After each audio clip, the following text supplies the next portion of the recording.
23 avril 1930. En créant l'homme, Dieu n'a pas détaché l'homme de lui-même. Condition de nécessité pour aimer l'homme. Le dernier assaut, le grand don de la divine volonté. L'ordre que Dieu avait en créant l'homme. Il me semble que mon doux Jésus a le désir de parler de l'amour débordant avec lequel l'homme a été créé. Il veut raconter son histoire pour faire connaître l'intensité de son amour et attirer la sympathie de sa petite fille, lui donner la raison pour laquelle il l'aime tant et pourquoi il a le droit d'être aimé. Puis, faisant mes rondes dans son divin vouloir, et arrivé en Éden, il poursuivit.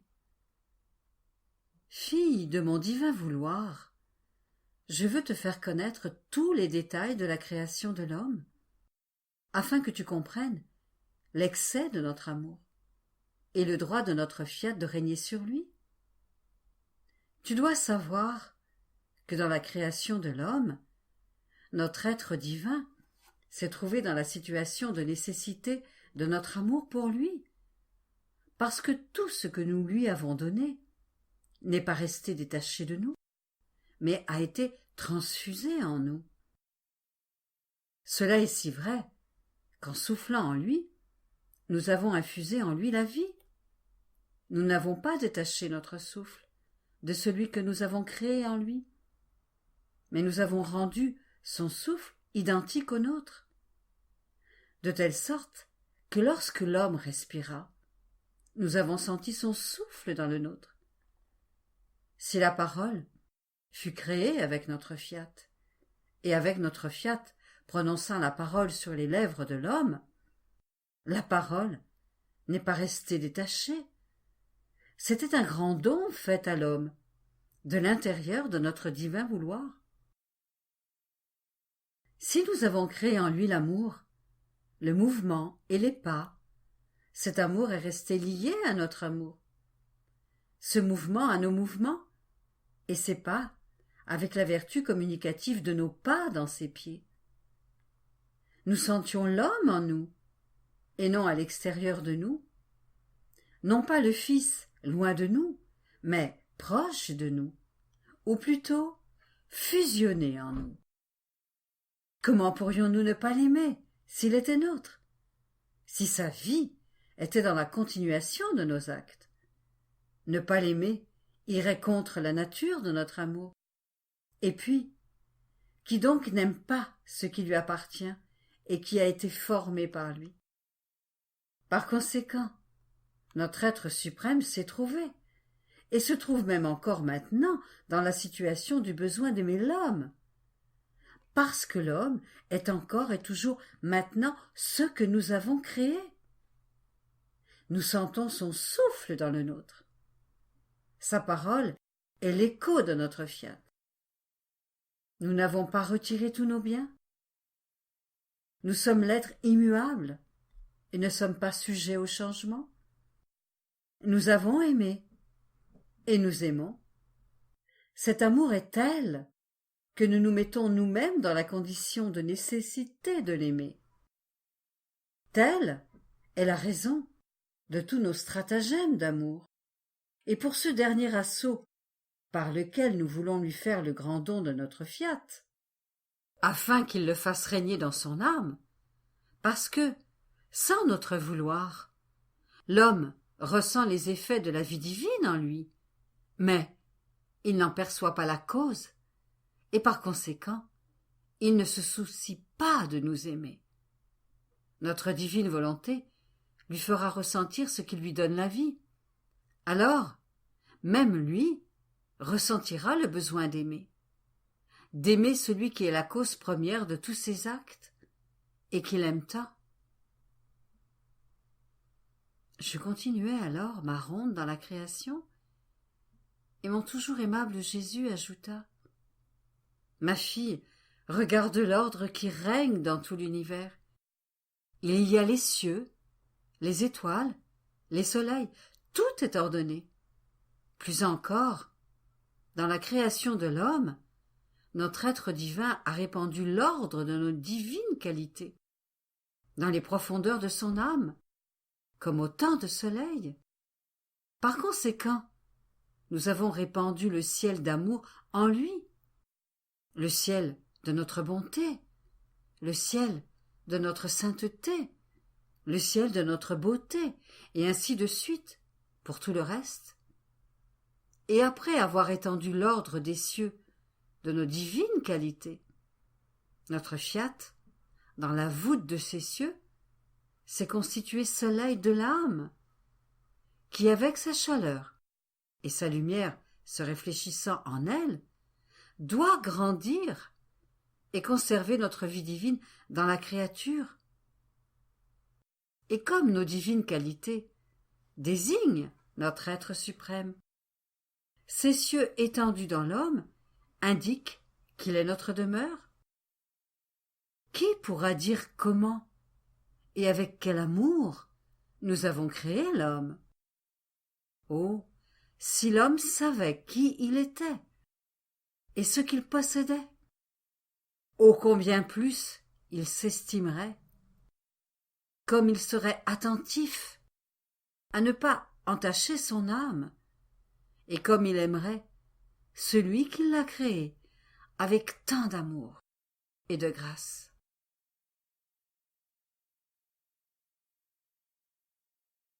2 mai 1930. La divine volonté court toujours vers la créature pour l'embrasser et la rendre heureuse, et elle a la vertu de le vider de tout mal. La course du « je t'aime » dans le divin vouloir. Mon abandon dans la divine volonté continue. Sa lumière m'éclipse, sa force m'enchaîne, et sa beauté me ravit, si bien que je me sens clouée sans possibilité de sortir de la pensée d'un si saint vouloir, ni de m'empêcher de le regarder. Sa vie me tue, et je me perds dans son immensité. Mais, tandis que mon esprit se perdait dans le fiat omnipotent, mon doux Jésus se manifesta en moi et, me serrant dans ses bras, il me dit : « Ma fille, ma divine volonté court toujours vers la créature, comme un premier acte de vie pour la rendre heureuse, l'embrasser et la débarrasser du poids de tous les actes humains, car tout ce qui n'est pas ma volonté dans la créature est dur, lourd et oppressant. Ma volonté vide la créature de tout ce qui est humain et rend tout léger par son souffle. Par conséquent, le signe que l'âme vit dans ma divine volonté est de se sentir heureuse en elle-même, car ma volonté est heureuse par nature et ne peut pas apporter le malheur à qui vit en elle, parce qu'elle ne possède ni ne veut le malheur, et ma divine volonté ne peut changer sa nature. Ainsi, quiconque vit dans mon fiat sent en lui-même la vertu qui donne le bonheur et ressent une veine de bonheur couler en tout ce qu'il fait. Ce qui rend léger chaque acte, chaque souffrance et chaque sacrifice. Ce bonheur apporte avec lui l'exclusion de tous les maux et remplit la créature d'une incroyable force, de telle sorte qu'en toute vérité, la créature peut dire « Je peux tout et je parviens à tout faire parce que je me sens transmuée en divine volonté, laquelle a fait fuir hors de moi faiblesse, misère et passion. Ma volonté elle-même, rendue heureuse par la divine volonté, veut boire à larges gorgées son bonheur divin et ne veut vivre de rien d'autre que de la divine volonté. Le malheur l'amertume, les faiblesses et les passions n'entrent pas dans ma volonté, mais restent à l'extérieur. L'air basalmique de ma volonté adoucit et fortifie toute chose. Et plus l'âme vit dans ma volonté et répète ses actes dans mon divin vouloir, plus elle acquiert des degrés de bonheur, de sainteté, de force et de divine beauté. Et même dans les choses créées, l'âme sent le bonheur que ces choses apportent de leur Créateur. Ma divine volonté veut que la créature qui vit en elle ressente la nature de son bonheur. Ainsi, ma divine volonté rend la créature heureuse dans la lumière du soleil, dans l'air qu'elle respire, dans l'eau qu'elle boit, dans la nourriture qu'elle prend et dans la fleur qui la réjouit. Bref, en toute chose. Ma volonté fait que la créature sent que ma volonté ne peut rien donner à la créature, sinon du bonheur. Par conséquent, le ciel n'est pas lointain, mais à l'intérieur de l'âme, et veut la voir heureuse en toute chose. J'ai alors continué ma ronde dans la création, pour suivre le divin fiat en toute chose créée. Je regardais tout pour y mettre mon habituel « je t'aime », afin de l'aimer en retour, pour tant d'amour répandu dans tout l'univers. Mais mon esprit voulait interrompre la course de mes continuels « je t'aime », en me disant en moi-même « la vie de ce « je vous aime » que je répète est-elle en moi ?» Je pensais à cela lorsque mon doux Jésus, me serrant très fort contre lui, me dit « Ma fille, tu as oublié qu'un seul « je t'aime » dans ma divine volonté a la vertu, après avoir été dit une fois, de ne jamais cesser de dire « je t'aime, je t'aime ». Le « je t'aime » dans ma divine volonté est la vie, et la vie ne peut cesser de vivre. Elle doit avoir son acte continuel. Mon fiat ne sait pas faire des actes finis, et tout ce qu'une créature fait en lui acquiert la vie continuelle. Et comme le souffle, la pulsation et le mouvement continuel sont nécessaires pour vivre, les actes accomplis dans ma divine volonté, ayant leur commencement en elle, sont changés en vie, et comme la vie, ils acquièrent la continuation du même acte, sans jamais s'arrêter. Par conséquent, je t'aime n'est rien d'autre que la continuation de ton premier je t'aime. Est en vie, ton premier je t'aime veut être nourri pour grandir. Il veut le souffle, la pulsation et le mouvement de la vie. Et en répétant tes je t'aime, ton premier je t'aime sent la pulsation, le souffle et le mouvement, et grandit dans la plénitude de l'amour. Et, répétant tes je t'aime, il sert à multiplier autant de vies d'amour que de je t'aime que tu as prononcé. Par conséquent, un je t'aime appelle et rappelle avec insistance l'autre je t'aime. C'est pourquoi tu ressens un besoin, une nécessité d'amour de suivre le cours de ton je t'aime. Un vrai bien ne reste jamais isolé, moins encore dans ma divine volonté, laquelle est en vie et n'ayant ni commencement ni fin. Tout ce qui est fait en elle n'est pas sujet à une fin ni à une interruption. Par conséquent, un je t'aime sert à rappeler à la vie un autre je t'aime et à le maintenir en vie. Les je t'aime sont des pas de vie d'amour que la créature fait dans mon vouloir. Aussi, ne t'arrête pas, continue la course de ton je t'aime, pour celui qui t'aime tant?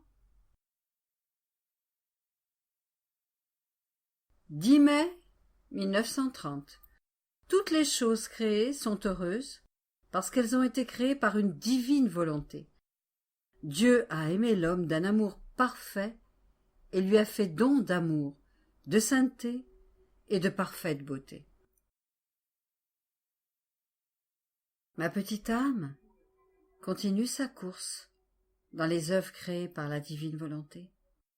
Je regardais la création pour m'unir aux hommages que les choses créées rendent à mon Créateur, et je voyais que tout était bonheur en elle. Le ciel était heureux dans son extension. Il semble dire plénitude de joie, et que toutes ces étoiles sont des degrés de bonheur que possède le ciel. Et en les élevant vers son Créateur, le ciel le glorifie avec le bonheur de son extension et tous les degrés des étoiles qu'il possède. Oh, comme le soleil est heureux de s'élever vers celui qu'il a créé, de lui apporter gloire et hommage pour tant de bonheur. Mais alors que mon esprit se perdait dans tous ces bonheurs que possède la création, mon doux Jésus me dit « Ma fille, toutes les choses créées sont heureuses. Heureuses parce qu'elles ont été créées par une divine volonté, qui est elle-même éternellement heureuse. Elles sont heureuses de la fonction qu'elles occupent, heureuses dans l'espace où elles se trouvent, heureuses parce qu'elles glorifient leur Créateur. Rien de ce que nous avons créé n'a été créé malheureux. Chaque chose possède la plénitude du bonheur. Or, si dans toute la création, nous avons répandu tant de bonheur, dans la création de l'homme, nous ne l'avons pas simplement créé doublement heureux en lui donnant la veine du bonheur. Dans l'esprit, la vue, la parole, le battement de cœur, le mouvement et les pas, car nous avons aussi mis en son pouvoir le bonheur lui-même, le multipliant en chaque acte bon, chaque bon pas et chaque bonne parole, et en tout ce qu'il aurait fait.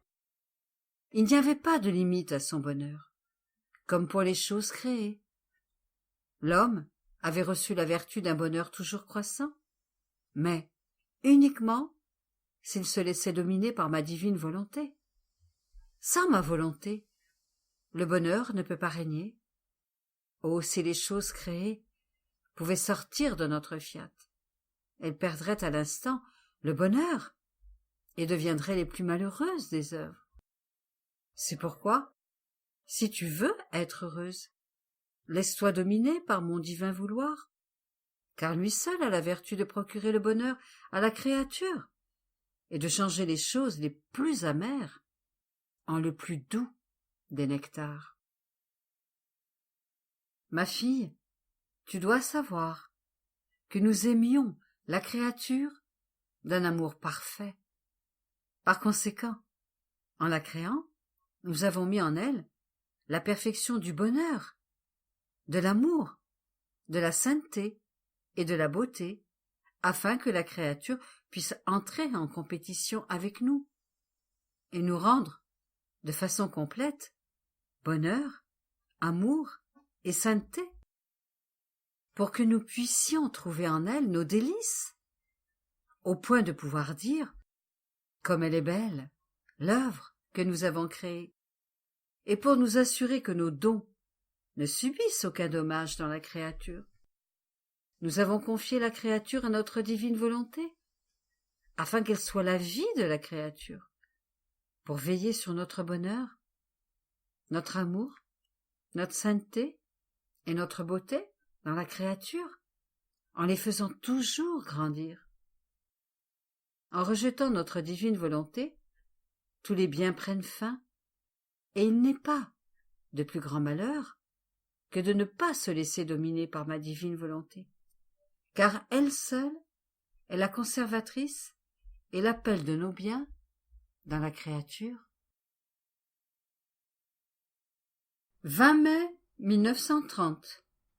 Toute la création est un membre de Dieu et participe à toutes les qualités divines.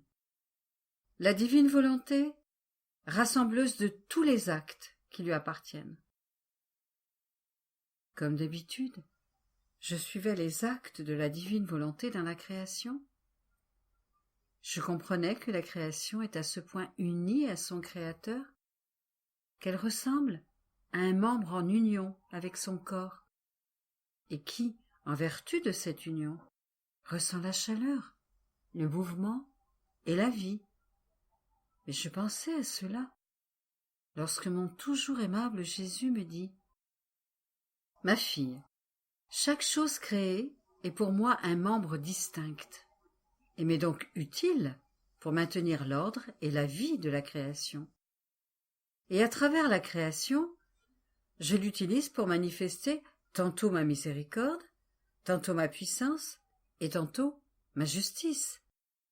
D'autant plus que ma création, étant immergée dans ma divine volonté, elle ne peut avoir ni mouvement, ni fonction, si mon divin fiat ne lui donne pas le mouvement ou la capacité de fonctionner.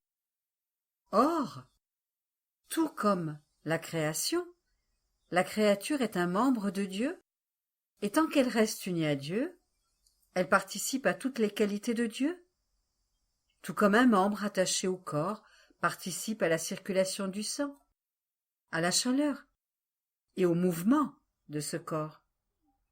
Mais qui maintient la soudure de cette union? Qui maintient en permanence et en pleine force ce membre de la créature attaché à son Créateur? Ma divine volonté?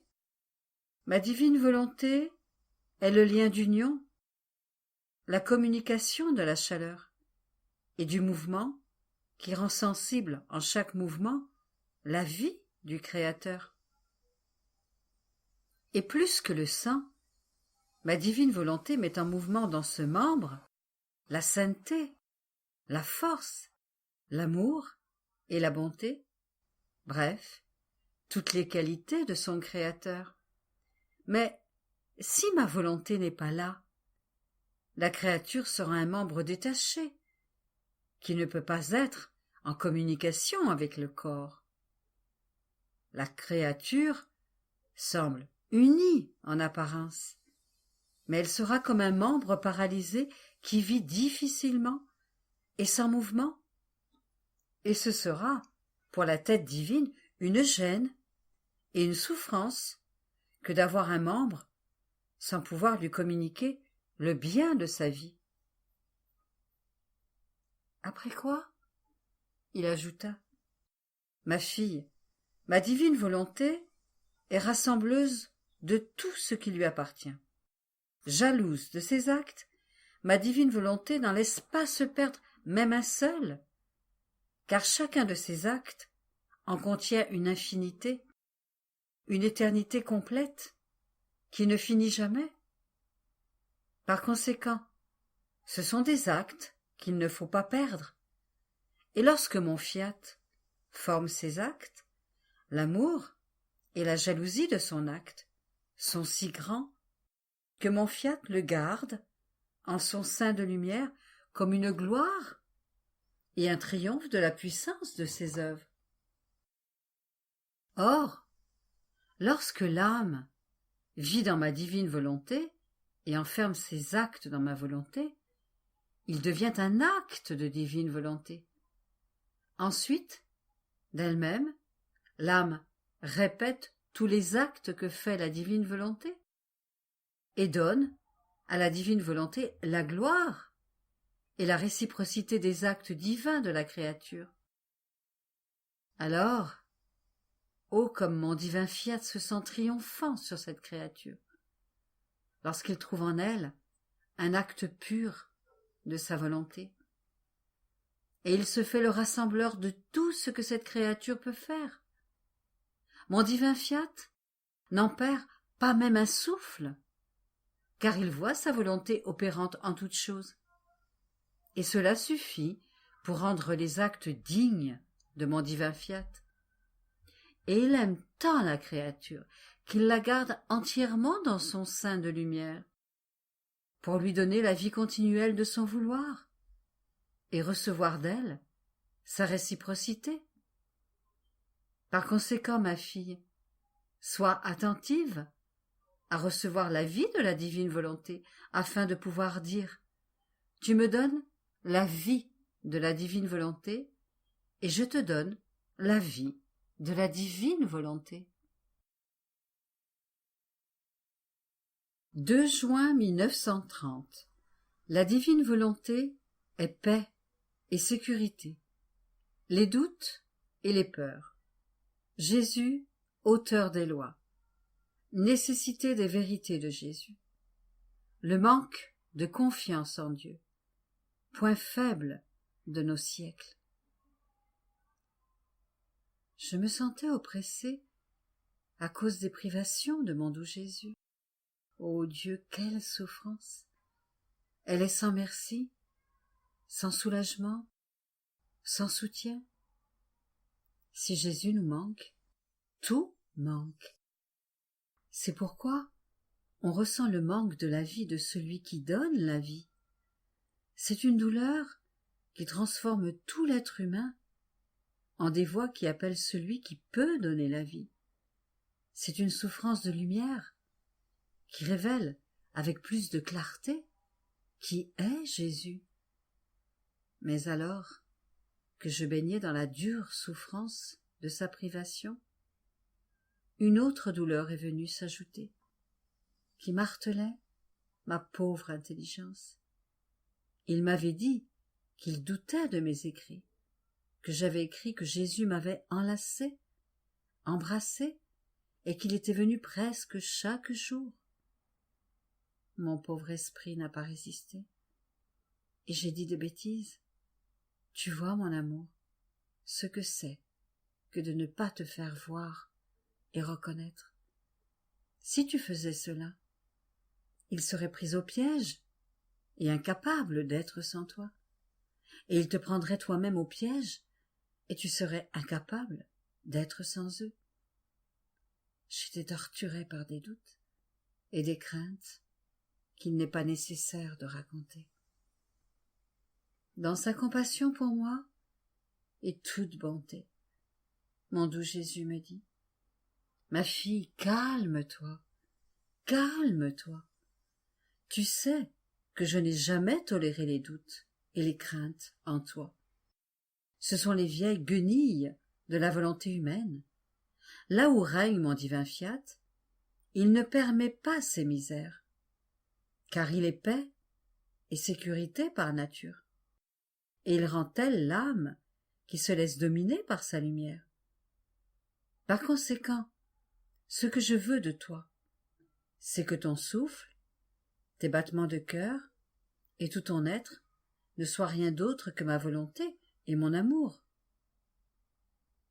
L'amour et la divine volonté réunis forment la plus grande offrande et le plus bel hommage que puisse faire la créature à son Créateur. C'est l'acte qui ressemble le plus à notre acte. Aussi, continuons à toujours nous aimer, sans jamais interrompre notre amour. Une divine volonté toujours accomplie et un amour jamais interrompu, voilà la plus grande chose qui puisse exister au ciel et sur la terre, et qui n'appartient qu'à notre être divin et à celle qui s'abandonne à notre vouloir. Et puis, ma fille, pourquoi t'affliger à ce point de ce qu'ils ont dit? Je suis l'auteur des lois, et nul ne peut me soumettre à une autre loi. Je fais ce que je veux, et ce qui me plaît. La disposition des âmes, l'accomplissement de mon dessein sur une âme, c'est là un droit que je me réserve, et à moi seul. Qu'est-ce qui est le plus grave? Me donner sacramentellement chaque jour, entrer dans la bouche, descendre dans l'estomac, et peut-être même dans des âmes remplies de passion, afin de communiquer ma vie, de mélanger mon sang avec leur sang? Ou donner un baiser ou une étreinte à celle qui m'aime et ne vit que pour moi. Oh, comme il est vrai que les hommes ont la vue courte, qu'ils rendent petites les grandes choses et grandes les petites, uniquement parce qu'elles ne sont pas communes à tous. De plus, tout ce qui s'est passé entre toi et moi, les nombreuses intimités, les excès de mon amour et mes visites répétées, tout était nécessaire pour le don de ma divine volonté, qui devait se faire connaître à travers toi. Si je n'étais pas venu souvent, comment aurais-je pu te dire tant de choses sur ma divine volonté? Si je n'avais pas fait mon siège dans ton cœur, comme en un temple vivant, mes leçons n'auraient pas été aussi continuelles.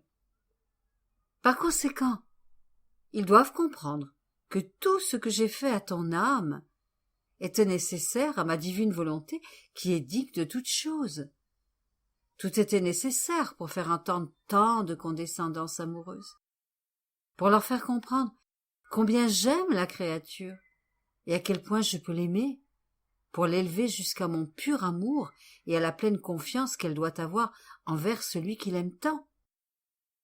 Parce que s'il n'y a pas une confiance totale entre le Créateur et les créatures, elles ne peuvent être élevées pour vivre dans ma divine volonté. Le manque de confiance fait toujours obstacle à l'union entre le Créateur et la créature. C'est ce qui empêche l'envol vers celui qui l'aime tant, et c'est ce qui fait vivre la créature au ras du sol. Et même si la créature ne tombe pas, le manque de confiance lui fait ressentir la force de ses passions. Plus encore, le manque de confiance a été le point faible au cours des siècles. Il est même arrivé que de bonnes âmes aient été retardées sur la voie des vertus à cause du manque de confiance. Pour chasser cette léthargie que produit l'esprit du manque de confiance, je voulais me montrer tout amour envers toi, et avec intimité, mieux qu'un père pour sa fille, t'appeler non seulement toi, mais aussi toutes les autres âmes, à vivre comme des enfants et à être bercés dans mes bras. J'y ai pris plaisir, et toi aussi. Comme il est beau que la créature soit tout amour et toute confiance envers moi. Je peux alors lui donner ce que je veux, et elle n'a pas peur de recevoir ce qu'elle veut. Ensuite, avec une véritable confiance installée entre moi et la créature, le plus grand obstacle pour faire régner ma divine volonté dans les âmes a été écarté. Par conséquent, ma fille, je connais la raison d'être de mes plans, ce qu'ils doivent faire, et ce que je fais de grand et de beau lorsque je choisis une créature. Et les créatures, que savent-elles de cela? En conséquence, elles ont toujours quelque chose à dire sur mes œuvres. Et cela ne m'a pas été épargné durant ma brève existence sur terre. Alors que ma très sainte humanité était parmi les créatures et que j'étais tout amour pour elles. Si je me rapprochais trop des pécheurs, ils trouvaient quelque chose à redire, qu'il ne convenait pas que je les fréquente, et je les ai laissés dire. Et sans m'occuper d'eux, je l'ai fait. Je suis allé vers plus de pécheurs encore. Je les aimais plus fort, pour les attirer à m'aimer. Si je faisais des miracles, ils y trouvaient à redire, parce que j'étais le fils de saint Joseph, et que le Messie promis ne pouvait pas venir d'un artisan. Et ils élevaient des doutes sur ma divine personne, au point de former des nuages autour du soleil de mon humanité. Et je n'ai pas fait se lever le vent pour me sortir de leurs nuages. Je réapparaissais dans une lumière plus radieuse au milieu d'eux, pour accomplir le dessein de ma venue sur la terre, qui était la rédemption. Par conséquent, Ne sois pas surprise qu'ils aient trouvé quelque chose à dire sur la façon de me conduire envers toi. Bien qu'ils aient formé des nuages autour de l'œuvre que j'ai accomplie avec toi, je ferai se lever les brises pour me débarrasser de ces nuages. S'ils aiment la vérité, ils sauront que ma façon d'agir avec toi, même si elle n'a pas été la même avec d'autres âmes, était nécessaire pour notre amour, parce qu'elle était nécessaire à notre volonté pour la faire connaître et régner. Puis, il ajouta, avec un accent plus tendre encore, « Ma fille, ces pauvres âmes ne sont pas habituées à marcher dans les champs de lumière de ma divine volonté. En conséquence, il n'est pas étonnant que leur intelligence soit restée aveugle. Mais si elles s'accoutument à regarder la lumière, elles verront clairement que seul mon amour pouvait accomplir tant de choses. Et comme je désire tellement que ma divine volonté soit connue afin qu'elle règne, je voulais être exubérant dans l'excès de mon amour que je contenais dans mon cœur. Plus encore, tout ce que j'ai fait avec toi peut être appelé un prélude à ce que je ferai à ceux qui se laissent dominer par mon fiat. Mais tous ceux qui avaient quelque chose à dire concernant mon humanité sur terre et qui n'ont pas accepté de croire à la sainteté de mes œuvres sont demeurés privés du bien que je venais offrir à tous, et ils sont restés en dehors de mes œuvres. Ce sera la même chose pour ceux qui murmurent à propos de ce que je fais et de ce que je dis. Et s'ils n'acceptent pas, ils resteront eux aussi privés et à l'extérieur du bien que je voulais offrir à tous avec tant d'amour.